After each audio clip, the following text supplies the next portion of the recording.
Bonjour à toutes et à tous et bienvenue dans ce nouveau tutoriel gratuit Photoshop CC 2018. Aujourd'hui, je vous invite à venir avec moi à la découverte des nouveautés parues au sein de ce logiciel en octobre 2017 et de découvrir également donc les nouveaux outils et les mises à jour de paramétrage qu'a connu Photoshop. Vous découvrirez au cours de cette formation toutes les améliorations du panneau de brush, la possibilité de les classer, de créer des dossiers. Vous découvrirez les nouveaux outils de lissage de contours lorsque vous utilisez des outils tels que le pinceau, la gomme ou le crayon.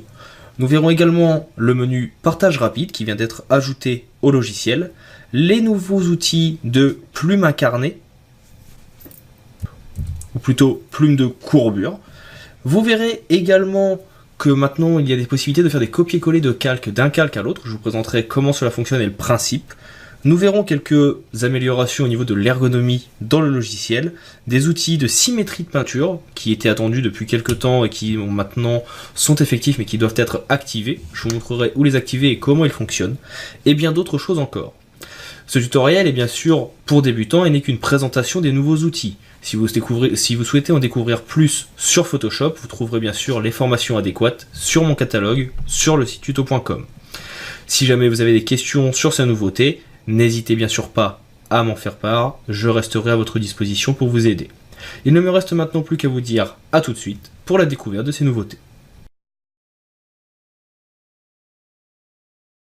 Les deux premières vidéos de nos nouveautés Photoshop CC 2018 que nous allons découvrir vont surtout intéresser les personnes utilisant les brushes, donc les illustrateurs, les digital painters, les concept artistes, mais aussi toutes les personnes qui vont utiliser les pinceaux pour faire un petit peu de matte painting ou autre. La première des nouveautés que je vous présente, c'est l'amélioration ici du menu de brush.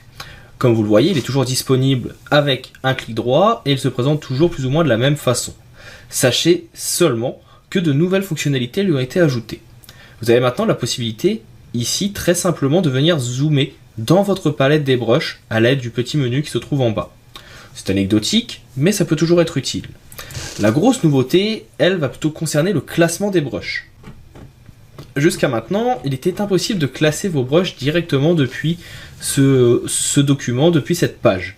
Sachez maintenant que vous pouvez à tout moment venir sélectionner des brushes. Vous voyez qu'ils sont ici sélectionnés, ils sont encadrés d'un petit liseré bleu.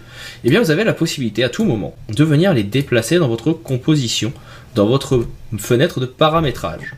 De cette façon, vous avez la possibilité de régler vos brushes dans l'ordre que vous voulez. Mais ce n'est pas tout. En plus de cette nouveauté, Adobe a également mis en place maintenant la possibilité de créer des groupes. C'est-à-dire que vous pouvez venir ajouter des groupes dans cette fenêtre de brush pour pouvoir les retrouver plus facilement. Imaginons que vous souhaitez avoir tous vos brushes carrés au même endroit. Je clique sur mon brush carré 1 pixel, je reste appuyé sur majuscule jusqu'à mon brush carré 24 pixels, et maintenant je peux venir faire clic droit et nouveau groupe de forme. De cette façon, je peux créer un groupe, ce sera ici par exemple brush carré, on va être assez logique, et je clique sur OK. Et tous mes brushes vont maintenant apparaître dans un seul menu, ici, que vous pouvez ouvrir et fermer, et qui vous permettra donc de classer vos brushes. Vous pouvez bien sûr à tout moment les déplacer, si vous souhaitez avoir un ordre alphabétique, enfin plutôt numérique, de 1 à 24, vous le faites dans cet ordre-là, mais si vous souhaitez avoir celui que vous utilisez le plus, par exemple le 24 en premier, vous pouvez le placer, très simplement. Donc vous voyez que c'est assez utile, c'était attendu depuis quelques années, il y avait énormément de plugins qui existaient pour faire ce genre de choses, et bien Adobe a décidé d'écouter ses internautes, d'écouter ses utilisateurs, et nous a mis en place donc cette nouvelle fonctionnalité. Vous avez bien sûr toujours la possibilité ici de venir mettre en place les différentes vues avec le nom de la forme, les contours, etc., etc., de façon à avoir une meilleure vue peut-être de vos brushes et des rendus. Donc voilà pour cette première astuce, première nouveauté. Nous allons nous intéresser dans la deuxième vidéo à un outil qui s'appelle le lissage contour qui vient d'être créé. Alors, le lissage contour, qu'est-ce que c'est? Jusqu'à maintenant, lorsque vous utilisiez un brush, vous aviez ici la possibilité de régler l'opacité et le flou. Depuis cette nouvelle version, vous avez maintenant ici une fonction lissage. La fonction lissage est ce que vous aviez avant à 0, une fonction, vous voyez ici, qui va vous permettre de tracer librement vos traits. Maintenant, si vous mettez le lissage à plus ou moins haut pourcentage, eh bien vous aurez une aide au tracé vous permettant d'avoir des tracés, tout ce qu'il y a de plus droit. Vous voyez apparaître à l'heure actuelle à l'écran un petit filet rose suivi de mon brush. Il me permet tout simplement de faire des tracés arrondis, tout simplement en étant suivi par mon élément. En plus de cet outil donc de lissage du brush, vous avez également ici un mode ficelle tirée. Ce mode, comme vous le voyez, en fait, il va vous permettre de peindre tant que vous êtes à l'extérieur du cercle. Et quand vous voulez changer de direction, vous allez tout simplement déplacer votre brush tout en restant cliqué dans la forme et partir dans une autre direction. Et de cette façon, votre brush va changer automatiquement de place pour vous présenter, encore une fois, et suivre la direction que vous souhaitez. En plus de ce mode, si vous mettez donc en mode rattrapage de traits à cet endroit, vous avez donc, comme je le disais, la possibilité tout simplement de suivre vos traits. Si vous relâchez, votre trait s'arrête. Mais sachez que vous avez également un mode rattraper la pointe du trait, qui fait que si je viens ici donc tirer un trait, mon trait est suivi par ma laisse, mais si j'arrête d'avancer, eh bien mon trait sera rattrapé, tout simplement. Et si de la même façon je viens ici donc faire un trait un petit peu plus gros, je trace, si je lâche, le trait se terminera automatiquement jusqu'au dernier endroit où j'aurai laissé mon pinceau. Donc c'est encore une fois quelque chose qui est assez anecdotique, mais ça vous permet de gagner du temps dans le tracé de vos éléments. Donc voilà pour la deuxième nouveauté. Il y a également une troisième nouveauté sur les brushes qui s'appelle le mode symétrie que nous allons voir tout de suite. Enfin, dernière nouveauté propre au painting ou en tout cas à l'utilisation des outils de dessin, c'est le petit papillon que vous allez voir apparaître ici. Alors, pour le faire apparaître, vous allez tout simplement venir dans Édition, Préférences et dans Aperçu de la technologie. Une nouvelle fenêtre va alors apparaître et dans cette fenêtre, vous allez venir ici cliquer sur Activer la symétrie de peinture. Comme son nom l'indique, cette option va vous permettre de faire de la symétrie avec vos outils de dessin. Vous allez venir cliquer sur le papillon et venir choisir parmi les modes préexistants. On va aller faire le tour rapidement, ne vous inquiétez pas. Vous avez par exemple ici la ligne verticale. Ligne que vous avez la possibilité donc de déplacer comme si vous déplaciez un élément habituel ici. Vous cliquez sur Entrée pour valider et le principe va être que si vous venez peindre d'un côté d'un élément, eh bien vous voyez que cela va se rebalancer de l'autre côté. Ça vous permet de faire des symétries parfaites pour créer vos éléments. Alors, on va se faire quelque chose d'un petit peu plus réaliste. Plutôt que d'avoir un tracé fini, vous voyez ici, si vous voulez dessiner un cœur, eh bien hop, en quelques instants, vous allez avoir la possibilité avec la symétrie de faire cela. Vous avez d'autres symétries. Une symétrie, par exemple ici, au bas. Vous allez avoir une symétrie double axe. C'est-à-dire que si vous définissez ici une forme, si vous voulez faire par exemple quelque chose comme ceci, eh bien vous avez la possibilité de faire ce genre de symétrie. Des symétries un petit peu plus complexes, en diagonale. Ou encore, pourquoi pas, eh bien directement, hop, on va revenir ici en blanc,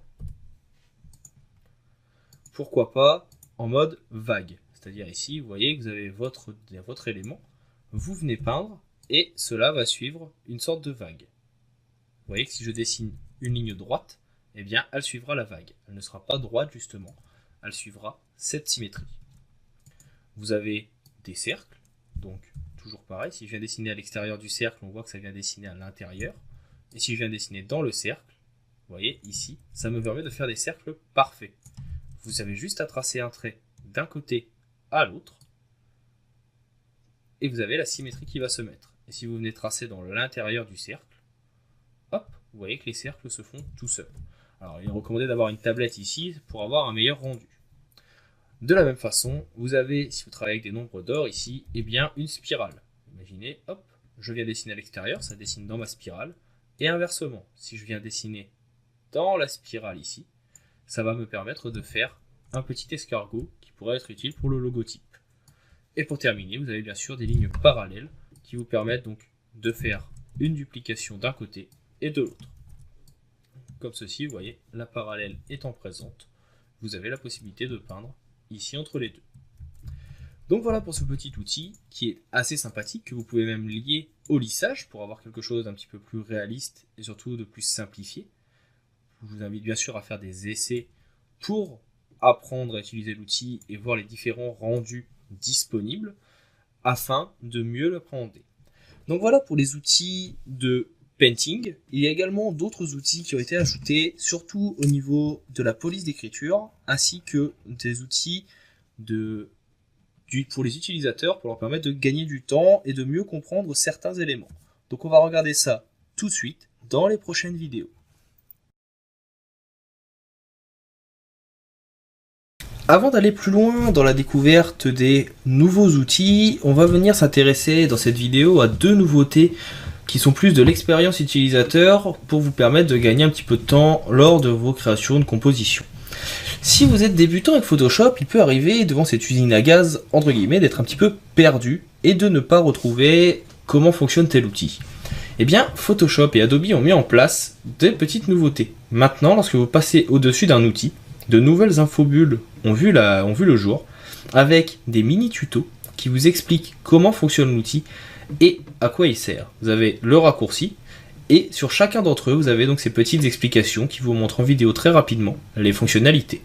Si jamais vous avez oublié à quoi sert un outil, c'est ici qu'il faut aller. Et autre fonctionnalité qui vient d'être ajoutée, c'est également anecdotique, mais c'est assez sympathique et qui vous fera gagner du temps, c'est celle-ci. Imaginons, vous êtes en train de faire une composition. Vous avez ici, je ne sais pas, quelque chose de très basique, un carré rouge. Sur un autre calque, vous avez un carré dans un autre sens, ici, qui va être, lui, turquoise, par exemple. Et entre les deux, vous allez avoir une ligne de texte. Bonjour. Et cette ligne de texte, eh bien, en plus des deux autres, vous souhaitez les envoyer sur un autre groupe, sur un autre calque, sur un autre fichier, etc., etc. Avant, il vous fallait avoir cet autre fichier, imaginons celui-ci. Il fallait sélectionner le tout, faire un clic droit, dupliquer, etc. Voire même, imaginons que vous vouliez faire passer un élément de l'un à l'autre et le copier. Vous deviez faire un CTRL J, vous deviez faire une duplication, etc. Maintenant, vous pouvez sélectionner un calque, faire un CTRL C, qui est l'équivalent de copier, vous mettre au-dessus de votre autre calque et faire un CTRL V, et vous allez le copier à l'identique. Dans un même calque, ça reste anecdotique, mais imaginons maintenant que vous voulez copier vos trois calques, placés exactement de la même façon, mais dans un autre fichier. Et bien pour ça, vous les sélectionnez tous les trois, vous faites un CTRL C, vous allez dans votre nouveau fichier, vous faites un CTRL V, et ils seront automatiquement collés à l'identique et dans le même ordre sur votre nouveau fichier. Vous n'avez plus besoin de venir faire clic droit, dupliquer, et l'emmener de l'autre côté, ou bien de venir faire des dossiers que vous allez enregistrer. Vous pouvez faire ce copier-coller très simplement. C'est très simple d'utilisation, c'est encore une fois quelque chose qui est anecdotique, mais qui sera un gain de temps, j'en suis sûr, pour la réalisation de vos compositions.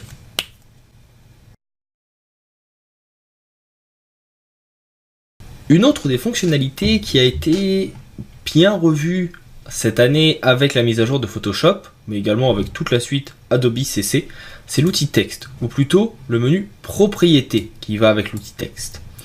Si vous prenez votre outil texte maintenant et que vous venez dans votre dossier, vous remarquerez de nouvelles polices, qui sont des polices symboles, telles que la police emoji. Le fait de cliquer sur la police emoji, qui s'appelle Emoji One et qui est intégrée directement dans le logiciel, eh bien, c'est que vous pouvez maintenant intégrer directement dans vos compositions une typographie ici qui contiendra des glyphes tels que, eh bien, par exemple, hop, pourquoi pas notre avocat, tels que, pourquoi pas des drapeaux, etc., etc., ou tout autre glyphe que vous souhaiteriez utiliser et qui est disponible dans la catégorie des emojis.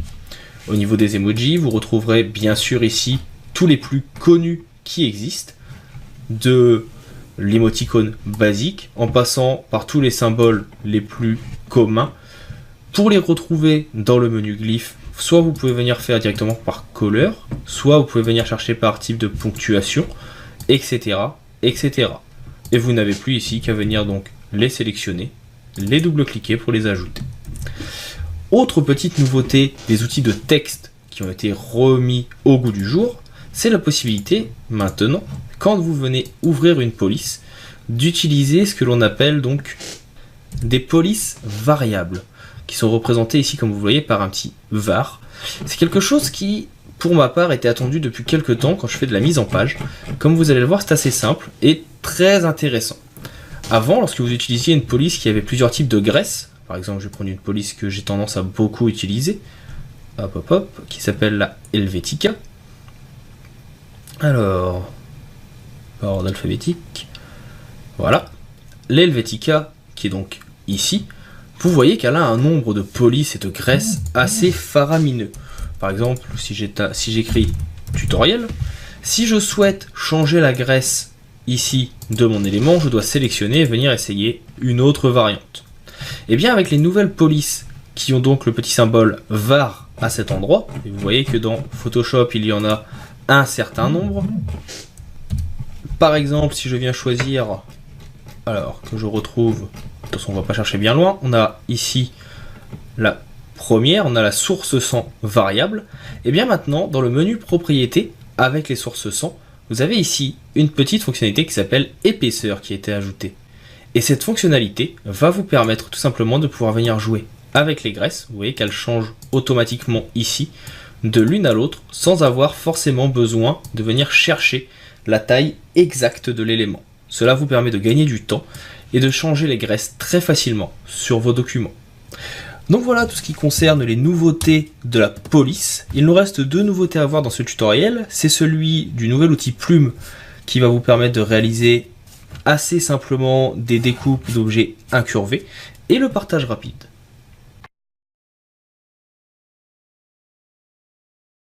Il est maintenant temps de partir à la découverte de notre nouvel outil. Vous en avez peut-être déjà vu des vidéos passer rapidement sur YouTube. Il s'appelle l'outil plume de courbure. Pour les personnes qui utilisent la plume assez régulièrement, vous savez que sur les zones un peu courbes, c'est toujours un petit peu compliqué de l'utiliser. Et bien avec ce nouvel outil, plume de courbure, vous allez voir qu'en quelques instants, vous allez pouvoir venir sélectionner des éléments, tout simplement à l'aide de 2 ou 3 clics. Vous voyez, j'ai fait un point d'écrêtage en bas, je vais en faire un de l'autre côté, ici. Je vais venir en placer un au sommet de ma forme, et vous voyez ici que maintenant, je vais pouvoir venir déplacer très rapidement mes éléments, venir également pourquoi pas ajouter des points d'ancrage ou bien venir appuyer sur Alt pour venir réduire la zone d'ancrage et de cette façon je peux venir placer des points pour réaliser des arrondis en quelques minutes. Cela va nous permettre, comme vous le voyez, d'avoir des arrondis parfaits que nous n'avions pas avant et pour cela il nous suffit juste de quelques clics. Bien sûr, une fois que vous avez terminé votre tracé, avant vous ne pouviez plus le modifier, et bien c'est chose qui n'existe plus maintenant parce que donc avec ce nouvel outil plume ici, et bien vous venez ajouter des points à la demande pour déplacer ceci. Et vous voyez qu'en quelques instants, j'ai fait ici une duplication, enfin une sélection de mon élément. Je vais cliquer droit sélection et j'ai mon élément qui est donc ici créé. Je vais d'ailleurs dupliquer mon arrière-plan. Je vais venir ici faire par exemple un clic droit, définir une sélection. Et dans cette sélection, je vais venir faire image, édition, remplir, et pourquoi pas contenu pris en compte. On va garder ici les adaptations de couleurs. Je clique sur OK, et automatiquement, vous voyez, mon image va être corrigée. Alors là, comme j'ai une petite forme un peu petite justement et que j'ai pas gardé une sélection très importante, je peux venir faire ici un clic droit. Je vais faire transformer la sélection, je vais agrandir légèrement ma sélection en appuyant sur majuscule et Alt, et si je viens cette fois donc remplir ma sélection, je devrais avoir quelque chose d'un petit peu plus intéressant et faisant disparaître la fenêtre en quelques instants. Vous voyez que le logiciel a pris en compte très simplement tout ce qui se trouve autour et a effacé la fenêtre. Tout ça grâce à une sélection très rapide ici de l'outil plume. Mais ce n'est pas tout. En plus de cette nouvelle fenêtre, eh bien l'outil plume, vous avez également maintenant la possibilité de paramétrer ce que l'on appelle le tracé. Vous voyez ici le tracé qui apparaît. De base, c'est quelque chose d'assez léger et de bleu. Et bien maintenant, vous pouvez venir cliquer ici sur la petite roue dentée. Vous avez, en plus d'afficher le déplacement, c'est-à-dire la petite ligne, ce que l'on appelle le ruban qui apparaît, la possibilité de venir augmenter l'épaisseur du trait. Vous pouvez voir également ici à quoi ça ressemble. Et de cette façon, vous voyez, votre trait est beaucoup plus présent lorsque vous venez cliquer. Vous pouvez également venir changer sa couleur. Pour cela, vous venez également en dessous, couleur, et vous avez une liste de couleurs préexistantes, le par défaut, mais également par exemple du vert, du jaune, du magenta, etc., etc., suivant vos envies et vos besoins de visibilité. Bref, vous l'aurez compris, des fonctionnalités très intéressantes pour la mise à jour de cette plume. Il en reste maintenant une dernière petite fonctionnalité à voir, le partage facile dans la prochaine vidéo. Imaginons donc maintenant que vous avez terminé votre projet, vous avez fait la photo que vous voulez, les retouches que vous vouliez, etc. et que vous voulez partager autour de vous la photo. Si vous étiez sur internet, vous auriez une multitude de boutons partagés sur les réseaux sociaux, partagés par mail, partagés par LinkedIn, Facebook, Twitter, ce que vous voulez. Eh bien, Adobe a enfin pensé à ça et a ajouté une fonctionnalité dans son menu Fichier, qui s'appelle Fichier, donc qui est partagé. Ce bouton va vous permettre ici de venir installer, ou plutôt de venir utiliser les applications présentes sur votre ordinateur pour les partager directement à vos amis, à vos clients, à vos collègues. Il faut que l'application soit installée via votre Windows, si vous travaillez sur Windows, donc c'est le cas par exemple moi pour Twitter ou Skype. Il vous suffit de cliquer dessus et de cette façon vous allez avoir par exemple une fenêtre qui va s'ouvrir et vous pourrez partager votre image directement dans Skype. Vous voyez donc ici qu'elle s'ouvre, vous avez la liste de vos destinataires, votre image ici, les personnes à choisir et la possibilité d'ajouter un message directement dans le logiciel. Vous avez bien sûr la même chose disponible avec toutes les applications que vous viendrez installer, que ce soit Twitter, Facebook, LinkedIn ou n'importe quelle Windows app présente dans le store de Windows. Donc voilà pour cette petite fonctionnalité supplémentaire qui est assez sympathique. J'en ai maintenant fini avec les nouveautés de Adobe Photoshop CC 2018 et j'espère qu'elles vous auront plu. Si jamais vous avez des questions sur ces nouveautés mais également sur d'autres fonctionnalités de Photoshop que vous souhaiteriez comprendre ou connaître, je vous invite à m'envoyer un commentaire, un petit message via la section Entraide. Je resterai bien sûr à votre disponibilité pour vous aider au mieux. Il ne me reste maintenant plus qu'à vous dire à bientôt et à vous souhaiter une bonne continuation. Vous souhaitez aller plus loin dans la découverte de l'univers du graphisme? Vous voulez devenir un expert dans l'utilisation de Photoshop? Vous en avez assez des petits bouts de ficelle et des trucs et astuces glanés sur YouTube à travers des formations beaucoup trop rapides et répétitifs? Je vous invite donc à vous inscrire à la newsletter de mon site oliviercracus.com spécialisé dans le tutoriel, l'inspiration et le graphisme que vous recevrez à chaque nouvelle formation qui sera mise en ligne sur la plateforme tuto.com et sur la chaîne YouTube. Cette newsletter vous fera profiter également de codes promotionnels vous permettant d'obtenir les formations à prix réduit. L'inscription à la newsletter vous offrira également un code promotionnel de moins 15% pour pouvoir bénéficier de la formation de 25 heures Adobe Photoshop CC 2017 de A à Z. Pour vous inscrire, c'est très simple, il vous suffit donc de cliquer sur le lien présent dans la description qui vous renverra vers le formulaire d'inscription sur le site oliviercracus.com ou tout simplement de cliquer sur le lien qui s'affiche actuellement sur votre vidéo. Si vous voulez en apprendre un petit peu plus sur la formation Adobe Photoshop CC de A à Z, eh bien cliquez sur la petite vidéo qui apparaît à votre écran et qui sera tout simplement un trailer de cette formation. Il ne me reste plus qu'à vous donner rendez-vous dans les prochaines formations et les prochains tutoriels présents sur la chaîne et sur la page tuto.com et à vous souhaiter une bonne continuation.